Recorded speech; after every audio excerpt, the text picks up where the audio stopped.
Hey guys, time for Turbo Grafx and PC Engine.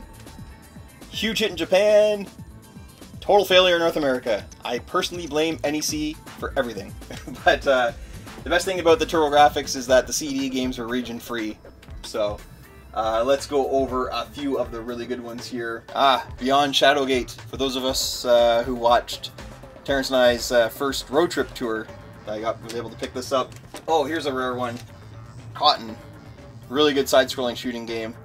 Pretty sure I wasn't lucky enough to buy this when it first came out, so I had to pay a fortune for it. Here's a game I was lucky to buy when it first came out. It was still expensive because it was an import, but Dracula X, or Castlevania X, probably one of the, if not still the best game on the PC Engine CD. The soundtrack alone, like just buy the soundtrack or find the soundtrack somewhere to listen to it. Just absolutely phenomenal. Oh, here's one I even forgot I had. Dungeon Explorer 2.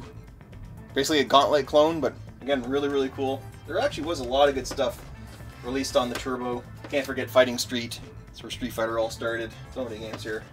Oh, here's one of my personal favorites. Lords of Thunder, sequel to Gates of Thunder, which I have Gates of Thunder as well. But Lords of Thunder is really, really well done. Just both those games, killer fucking soundtracks. Are so well done. Oh, and here's a homebrew game. Mysterious Song. This, I believe this is like an old PC game that someone, you know, made the code work on a Turbo Grafx. Love how they kept with the, most Turbo Grafx had this like really awful artwork on the cover, so they kept that going. I hope that was on purpose, or that I just made fun of someone. Oh, here we go. Sidearm Special. I believe this was a Capcom. I want to say this was a Capcom shooter originally. But NEC got the rights to it. The Valis games. Actually, this is, my love for these games came from my brother. My brother just absolutely loves the Valis games. So we got 2 and 3 over here. 4 we did not, but that's okay. Plays just fine. And we can't forget about the East games. This is where it really started for me. Even though this was not the first system they showed up on, this is my first experience. This is Ys Book 1 and 2 and Ys 3.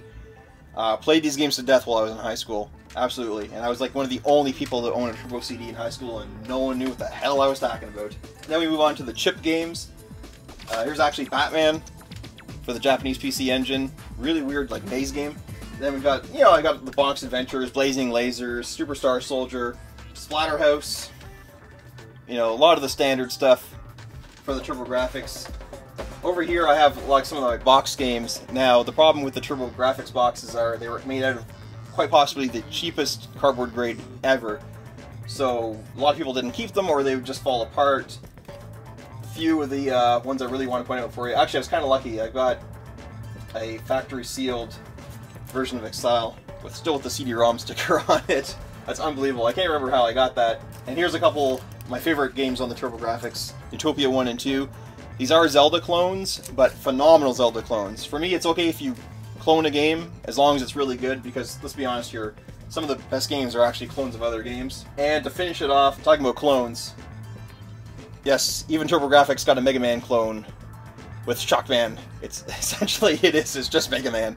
But again, a really well done clone. Definitely worth owning. And the last thing I want to show off with the Turbo Street Fighter 2 Championship Edition.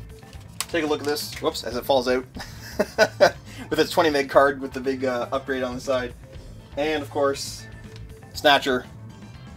This is, I know a lot of people played the Sega CD version. This is actually not the original, but this came before the Sega CD version. This actually is the most violent version out there. The Sega CD version was actually a bit censored, even with the code.